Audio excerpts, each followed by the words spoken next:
إن الحمد لله نحمده ونستعينه ونستغفره ونعوذ بالله من شرور أنفسنا ومن سيئات أعمالنا من يهد الله فلا مضل له ومن يضلل فلا هادي له وأشهد أن لا إله إلا الله وحده لا شريك له وأشهد أن محمدًا عبده ورسوله يا أيها الذين آمنوا اتقوا الله حق تقاته ولا تموتن إلا وأنتم مسلمون يا أيها الناس اتقوا ربكم الذي خلقكم من نفس واحدة وخلق منها زوجها وبث منهما رجالا كثيرا ونساء واتقوا الله الذي تساءلون به والأرحام إن الله كان عليكم رقيبا يا أيها الذين آمنوا اتقوا الله وقولوا قولا سديدا يصلح لكم أعمالكم ويغفر لكم ذنوبكم ومن يطع الله ورسوله فقد فاز فوزا عظيما أما بعد فإن خير الحديث كتاب الله وخير الهدي هدي محمد صلى الله عليه وسلم وشر الأمور محدثاتها وكل محدثة بدعة وكل بدعة ضلالة الضلالة في النار أعوذ بالله السميع العليم من الشيطان الرجيم من همزه ونفخه ونفثه بسم الله الرحمن الرحيم يا أيها الذين آمنوا إذا نودي للصلاة من يوم الجمعة فاسعوا إلى ذكر الله وذروا البيع ذلكم خير لكم إن كنتم تعلمون۔ محترم حضرات گرامی اور خواتین اسلام، سب قسم کی تعریفوں کا اکیلا مستحق اللہ رب العزت ہے، جو ہمارا خالق، ہمارا معبود ہے۔ درود و سلام ہو محمد صلی اللہ علیہ وسلم پر اور تمام انبیاء علیہم الصلاۃ والتسلیم پر، جنہوں نے اللہ تعالیٰ کے پیغام کو اپنی امتوں تک امانت کے ساتھ پہنچایا۔ اس مختصر سی تمہید کے بعد، اس سے پہلے میں نے اذان کے تعلق سے آپ کے سامنے قرآن و حدیث کے ذریعے کچھ باتیں بتا دی تھیں، اور بھی کچھ باتیں بتانا باقی ہیں۔ انشاءاللہ حتی المقدور اس جمعے اس کو بتانے کی کوشش کروں گا۔ قرآن مجید کے اندر صرف ایک اذان کا ذکر فرمایا، کون؟ اللہ تعالیٰ نے۔ وہ بھی کون سی نماز کا؟ جمعے کی نماز۔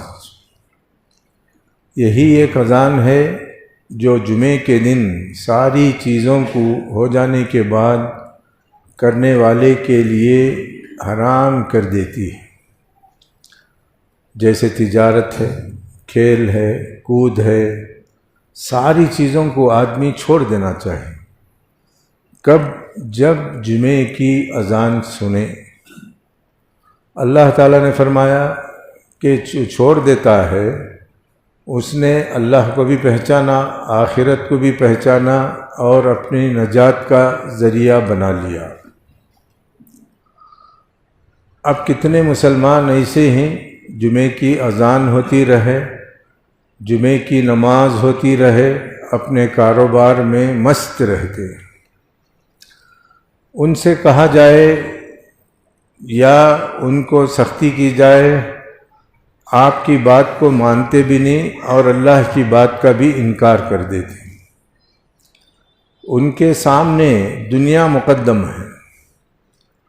اللہ تعالیٰ نے دنیا کمانے کو منع نہیں کیا، لیکن اذان کے بعد نماز تک دنیا کمانے کو حرام قرار دے دیا. تو اللہ تعالیٰ نے کہا فَإِذَا قُضِيَتِ الصَّلَاةُ فَانْتَشِرُوا فِي الْأَرْضِ وَابْتَغُوا مِنْ فَضْلِ اللَّهِ. جب اذان ہو جائے نماز پڑھ لے کر کے، نماز پڑھنے کے بعد زمین کے اندر پھیل جاؤ. جو اپنے کام میں لگے ہوئے تھے، اپنی تجارتوں میں لگے ہوئے تھے، اسے برابر جاری رکھو.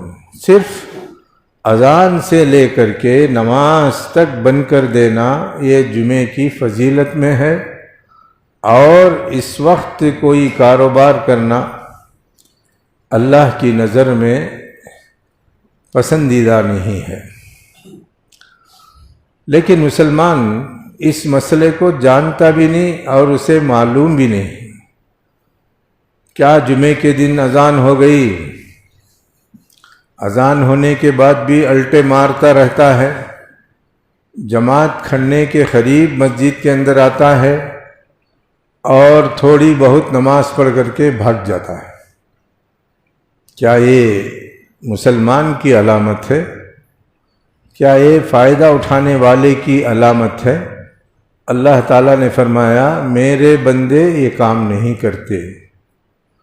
تو اس لیے اذان ایک ایسا اعلان ہے جس میں تمہارے لیے بھلائی ہی بھلائی ہے. اب اس کے کلمات اگر آپ سنیں گے، اس کا ترجمہ جانیں گے تو آپ کو معلوم ہوگا کہ اذان کے اندر اللہ تعالیٰ کن چیزوں کو کہہ کر کے بلانے کا حکم دیا. ایک تو اللہ تعالیٰ کی بڑائی، اللہ اکبر کا معنی یہ اللہ کی بڑائی اور کبریائی ہے. اس کے بعد اللہ تعالیٰ کی گواہی. اللہ تعالیٰ کی گواہی کیسے؟ اللہ کے علاوہ کوئی معبود نہیں ہے. پھر اس کے بعد محمد صلی اللہ علیہ وسلم کی گواہی. اسے خود بھی اتنی زور سے کہنا کہ لوگ اسے سنیں. اب فجر کا حال میں نے آپ کو بتایا. یہ اذان اتنی اہمیت والی تھی کہ اللہ کے نبی صلی اللہ علیہ وسلم نے اپنی فوج کو بھیجتے ہوئے یہ تاکید کر دی تھی کہ جس بستی میں صبح کی اذان ہو ان کو قتل نہ کرو.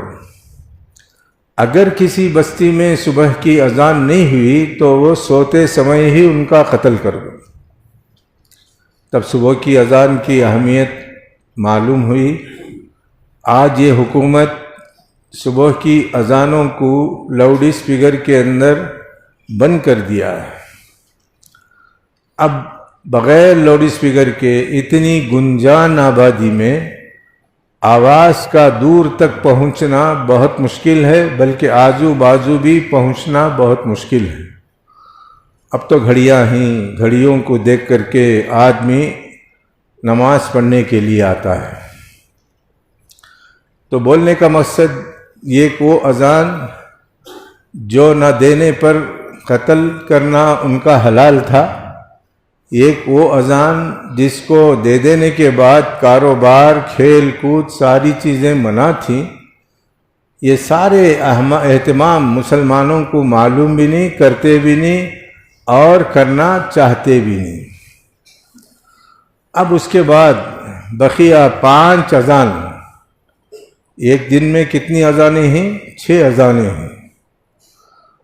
5 اذانوں کے بارے میں بھی اللہ کے نبی صلی اللہ علیہ وسلم سے ثابت ہے کہ ان کے اوقات میں اذان دے کر کے لوگوں کو نماز کے لیے بلایا جائے. وہ ہے ظہر کی نماز، عصر کی نماز، مغرب کی نماز، عشاء کی نماز، تہجد کے وقت میں. یہ 5 نمازیں ہیں، 5 اذانیں ہیں جن کا اہتمام شریعت نے کیا ہے اور ان کا اہتمام مسلمانوں کو کرنے کا اللہ کے نبی صلی اللہ علیہ وسلم نے حکم دیا ہے. تو میں نے آپ کو بتایا کہ اذان کے کلمات میں اللہ تعالیٰ کے واحد ہونے کی گواہی، رسول اللہ صلی اللہ علیہ وسلم کے پیغمبر ہونے کی گواہی، حی علی الصلاح حی علی الفلاح، نماز کی طرف آنے کا، بلانے کا ذکر ہے، فلاح کے اندر کامیابی کی طرف بلانے کا ذکر ہے، تو ہماری نماز پڑھنے سے دنیا کی کامیابی ہے، آخرت کی بھی کامیابی ہے۔ پھر اس کے بعد اللہ تعالیٰ کی تکبیر، پھر اس کے بعد اللہ تعالیٰ کی توحید الوہیت کا اقرار ہے۔ کتنے پیارے کلمات ہیں جو کافروں کے لیے برداشت نہیں ہوتے، اور مسلمان اپنی ہر خوشی کے موقع پر، ہر طاقت کے موقع پر اللہ اکبر کہتا ہے۔ اس کی فہرست اگر شروع کی جائے، عید کی نمازوں کے اندر ہے، اور دوسری جگہوں پر جہاں جہاں اسلام نے اللہ اکبر کہنے کا حکم دیا ہے، یہ اللہ تعالیٰ کی عظمت ہے، اور اسی کی عظمت سے ہر کام مسلمان کو کرنا چاہیے۔ تو یہ کھلے طور پر اللہ تعالیٰ اپنی بڑائی کرنے کا سارے مسلمانوں کو حق دیا۔ اس کی فضیلت کیا ہے؟ اللہ کے نبی صلی اللہ علیہ وسلم نے فرمایا، وہ مؤذن جو مسجد کے اندر اذان دیتا ہے، جہاں تک اس کی آواز پہنچتی ہے اور جو چیزیں اس کے سامنے ہوتی ہیں، وہ قیامت کے دن اس کے لیے گواہی بن جاتی ہیں۔ اور ایک حدیث میں اللہ کے نبی صلی اللہ علیہ وسلم نے فرمایا، مؤذنوں کی گردنیں قیامت کے دن مشک و عنبر کے ٹیلوں پر اونچی کر دی جائیں گی، یعنی ان کو بڑائی نصیب ہوگی ساری امت کے درمیان کہ یہ لوگ اللہ تعالیٰ کے لیے اذان دینے کو اچھا سمجھتے تھے اور اس کی پابندی کرتے تھے۔ المؤذنون یوم القیامت علی منابر العنبر، یہ مؤذن قیامت کے دن ان کی گردنیں لمبی ہوگی، منبر کس پر؟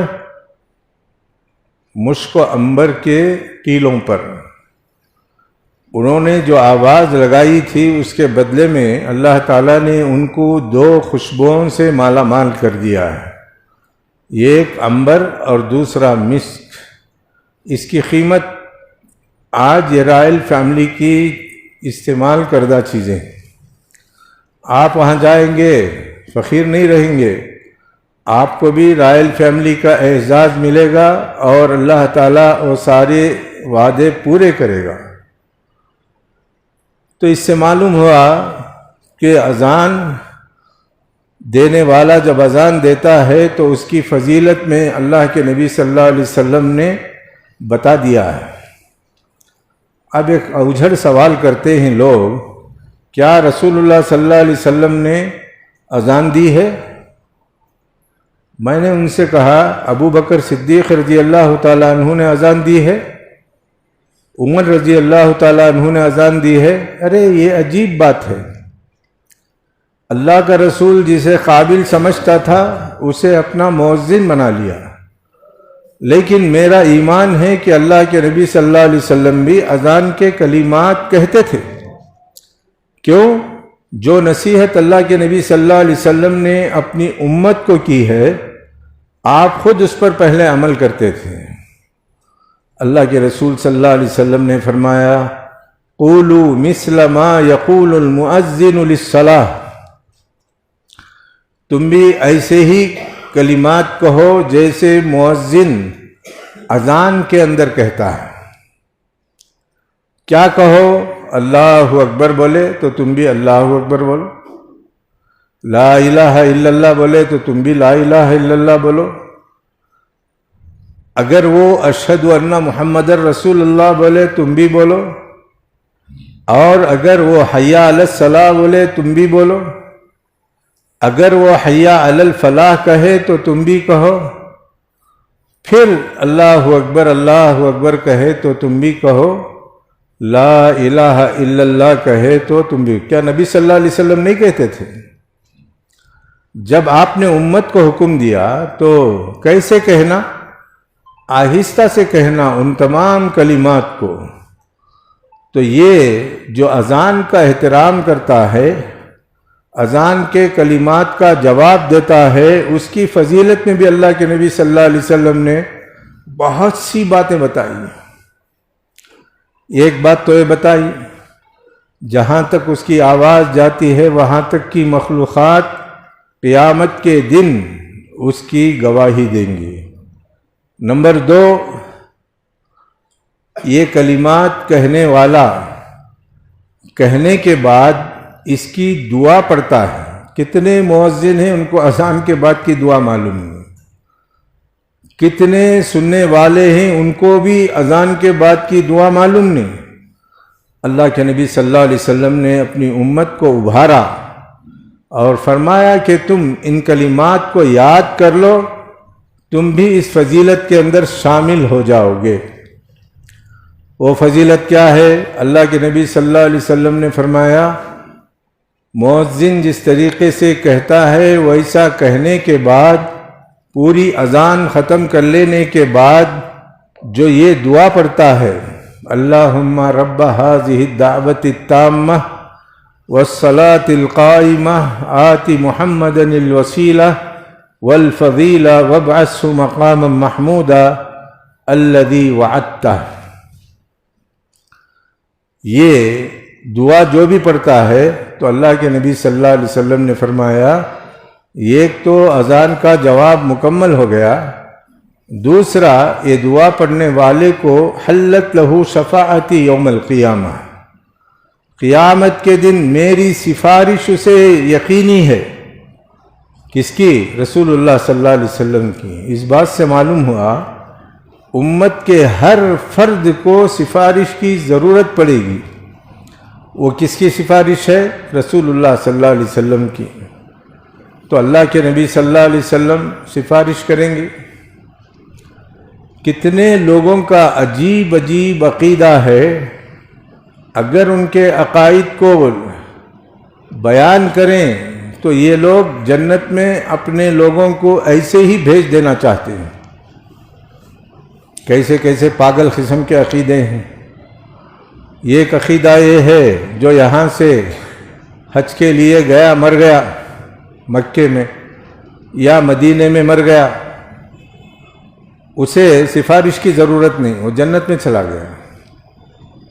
ایسی کہاں ہے حدیث؟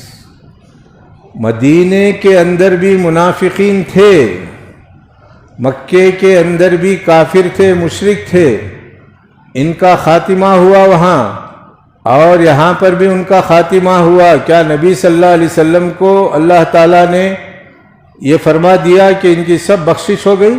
نہیں۔ جب تک کوئی آدمی اچھے عمل کے ساتھ اور اچھے عقیدے کے ساتھ ہے، دنیا کی کسی زمین میں بھی مرے، اللہ تعالیٰ اسے جہنم میں نہیں بھیجے گا۔ کہاں بھیجے گا؟ جنت میں بھیجے گا۔ اور ایسے ہی آدمیوں کے لیے رسول اللہ صلی اللہ علیہ وسلم کی سفارش نصیب ہوگی۔ اب یہ لوگوں کی بدعقیدگی دیکھو، میری ماں وہاں مر گئی، میرا باپ وہاں مر گیا، وہ لوگ جنت میں چلے گئے۔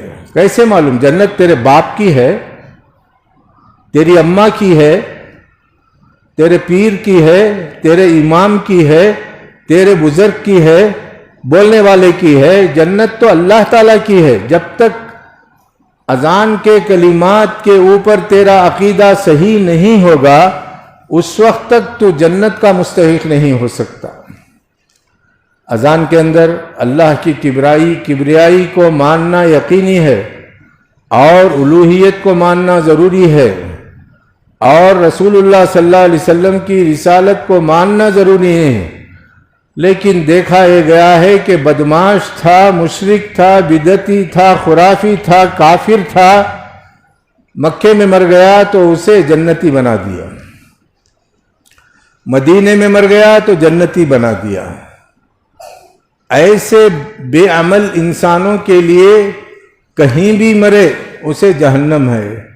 عمل کرنے والے انسان ہندوستان میں مرے، پاکستان میں مرے، امریکہ میں مرے، رشیا میں مرے، کہیں بھی مرے، اللہ تعالیٰ ان کو جنت نصیب کرے گا۔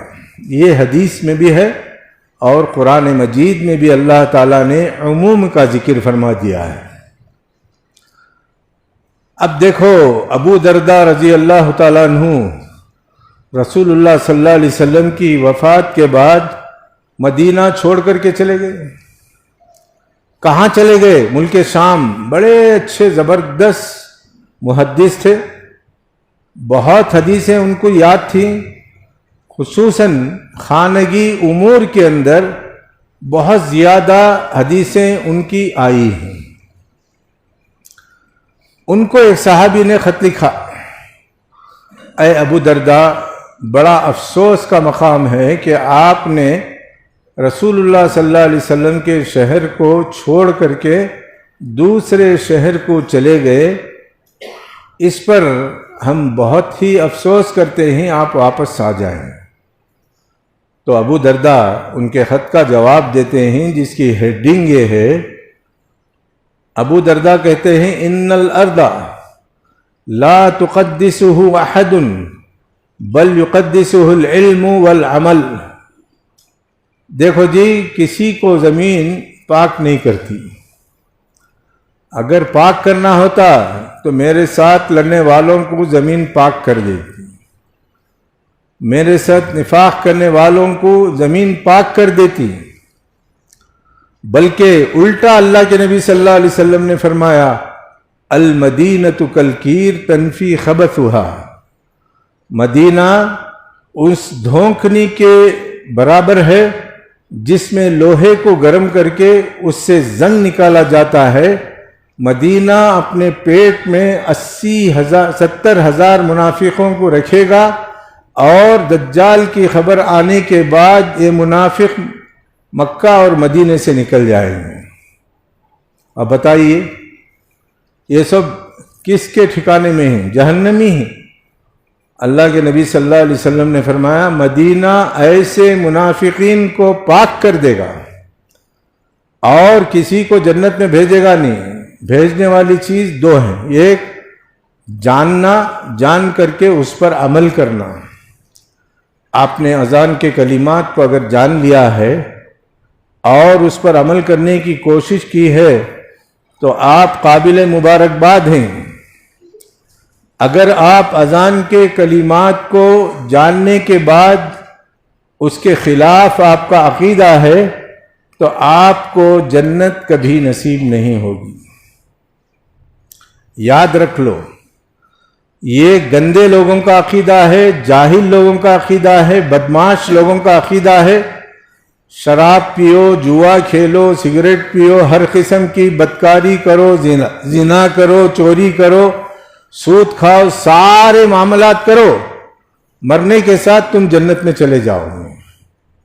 پھر جنت کس کے لیے ہے؟ بدمعاشوں کے لیے ہے، تو جنت نیک لوگوں کے لیے کہاں ہوئی ہے؟ نیکی کرنے والوں کے لیے اللہ تعالیٰ نے وعدہ فرمایا، بدکاری کرنے والوں کے لیے وعدہ نہیں کیا۔ چاہے بدکاری کرنے والے مکے کی رہائش اختیار کر لیں، مدینے کی رہائش اختیار کر لیں، مسجد اقصی کی رہائش اختیار کر لیں، یہ جگہیں ان کو پاک نہیں کرتی۔ کون کہتے ہیں؟ ابو درداء۔ اب کتنے لوگ عجیب عجیب عقیدے کے ہیں۔ شیعہ کے اندر ایک غالی فرقہ ہے جس کا عقیدہ ہے کہ جو نبی صلی اللہ علیہ وسلم سے، حسن اور حسین سے 40 گز پر دفن ہو گیا ہے چاروں طرف، وہ جنت میں چلا گیا۔ اس کا جواب ایک سنی مسلمان نے دیا ہے، اگر اس قسم کا عقیدہ تمہارا ہے تو ہمارا عقیدہ کیا ہے؟ جو نانا کے بغل میں سو رہے ہیں ابو بکر صدیق اور عمر، ان کا کیا حال ہوگا؟ خاموش ہو گیا۔ جب نواسوں کا اتنا بڑا معاملہ ہے تو نانا کا کتنا بڑا معاملہ ہوگا؟ اس کا جواب نہیں بنا۔ تو اس قسم سے بدعقیدگی پھیلانے والے شیعہ، بریلوی اور ایسے احناف بھی ہیں جو کسی کو مکے میں مر جاتا ہے تو اسے جنتی تصور کرتے ہیں۔ ہمارا عقیدہ نہیں ہے، ہمارا عقیدہ یہ ہے جو اللہ اس کے رسول کے ساتھ پاک عقیدہ اذان کے کلمات کے اندر جو بیان کیا گیا ہے، اگر اس پر مرا ہے تو اللہ تعالیٰ اسے جنت میں بھیج دے گا۔ یہی صحابہ کا بھی عقیدہ تھا۔ کیا ہے؟ کلمہ توحید ہے، اور رسول اللہ صلی اللہ علیہ وسلم کی بھی توحید کا اقرار ہے، اور نماز کی پابندی ہے، اور کامیابی کی طرف آنے کا اسے لگن ہے۔ تو ایسا آدمی کامیاب ہو جائے گا، اللہ تعالیٰ اسے جنت میں بھیج دے گا۔ بدعقیدہ رہ کر کے کچھ بھی عمل کرے، اللہ تعالیٰ نے سورہ کہف میں فرمایا، قُلْ هَلْ أُنَبِّئُكُمْ بِالْأَخْسَرِينَ أَعْمَالًا الَّذِينَ ضَلَّ سَعْيُهُمْ فِي الْحَيَاةِ الدُّنْيَا وَهُمْ يَحْسَبُونَ أَنَّهُمْ يُحْسِنُونَ صُنْعًا أُولَئِكَ الَّذِينَ حَبِطَتْ أَعْمَالُهُمْ فَلَا نُقِيمُ لَهُمْ يَوْمَ الْقِيَامَةِ وَزْنًا۔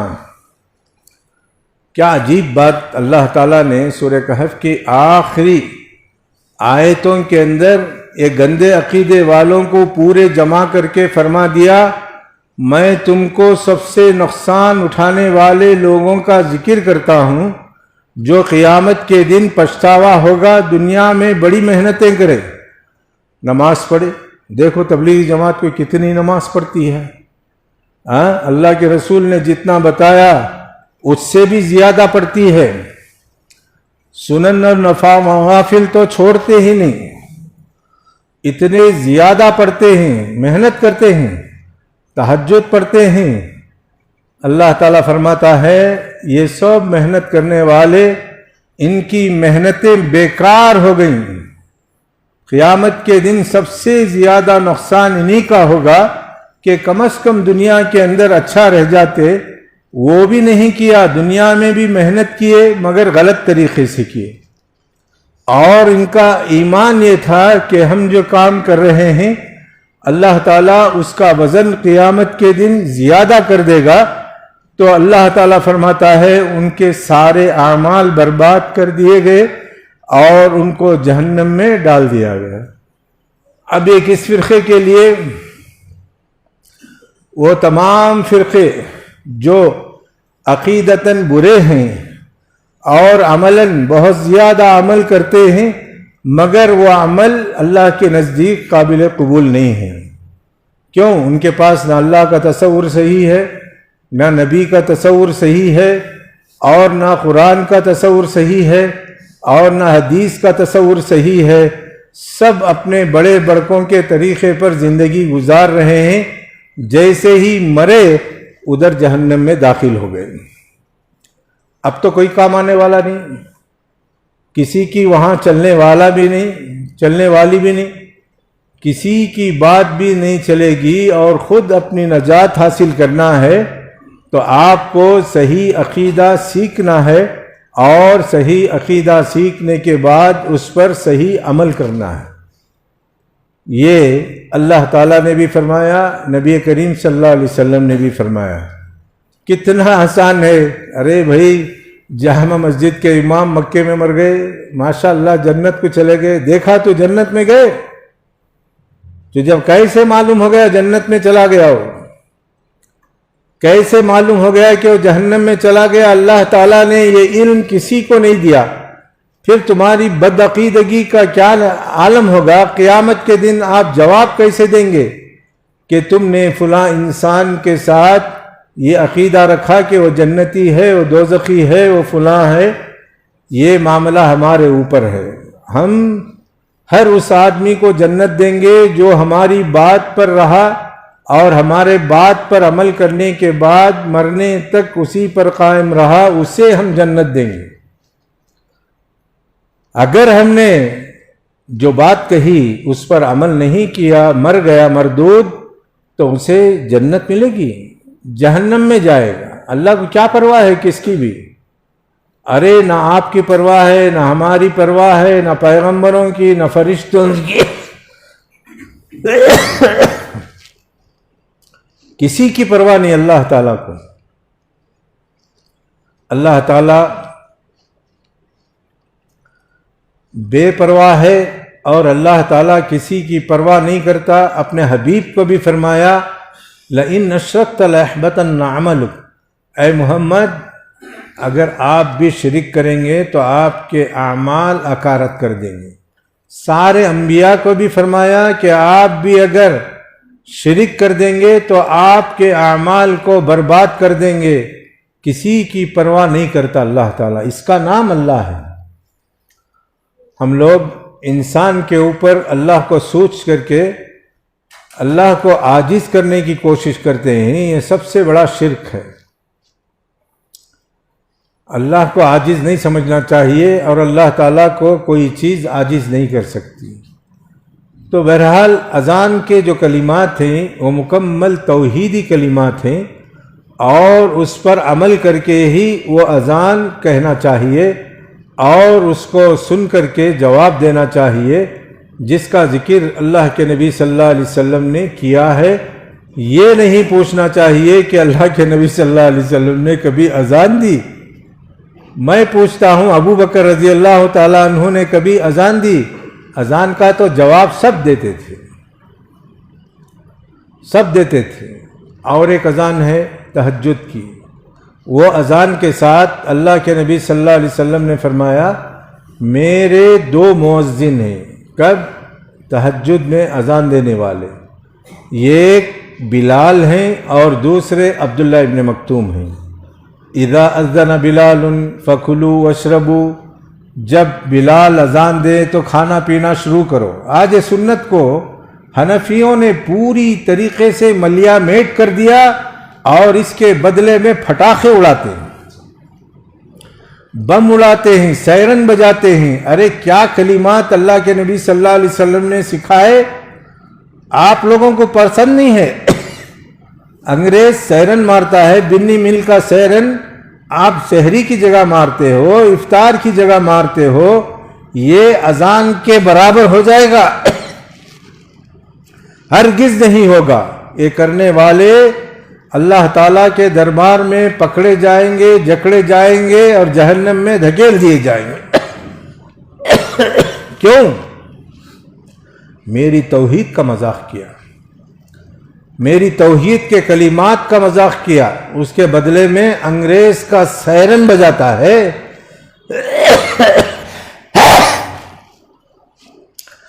اور دیوالی کے پٹاخے اڑاتا ہے، توپ اڑاتا ہے۔ کیا میں نے اس کا حکم دیا؟ میرے نبی نے اس کا حکم دیا؟ میرے نبی نے تو صاف کہہ دیا کہ اذان دے بلال تو تم کھاؤ پیو، حتیٰ ینادی ابن مکتوم، یہاں تک کہ عبداللہ ابن مکتوم اذان دی۔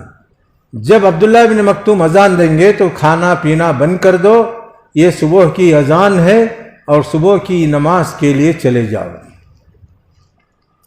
کتنا پیارا اور کتنا اچھا عمل ہے اور کتنی اچھی علامت رسول اللہ صلی اللہ علیہ وسلم نے اسلام پر چلنے والوں کے لیے رکھی ہیں، مگر اسلام والے ان تمام چیزوں سے بیزار ہیں۔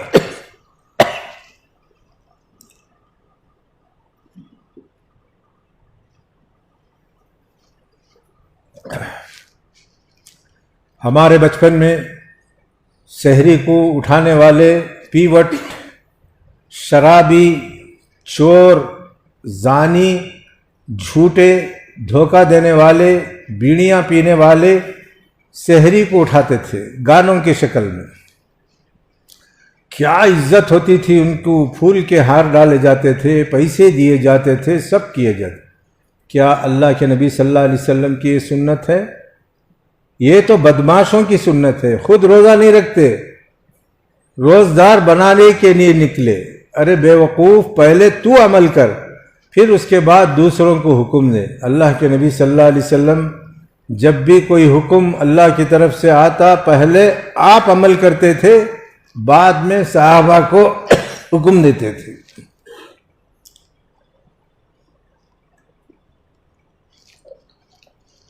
اتنی ساری احادیث ہیں جن کو پڑھنے کے بعد آپ کا بھی دماغ کام کرے گا، ہمارا بھی دماغ کام کرے گا۔ میں نے مختصر طور پر ساری باتیں آپ کو سمجھا دی ہیں اور اگر آپ سمجھ گئے ہیں تو اس پر عمل کرنے کی پابندی کریں. اللہ تعالیٰ آپ کی نیکیوں کو قبول فرمائے اور آپ کو اپنی پسندیدہ جنت کے اندر داخل فرما دے. وَأَقُولُ قَوْلِي هَذَا وَأَسْتَغْفِرُ اللَّهَ لِي وَلَكُمْ وَلِسَائِرِ الْمُسْلِمِينَ إِنَّهُ هُوَ الْغَفُورُ الرَّحِيمُ وَرَبٌّ حَلِيمٌ.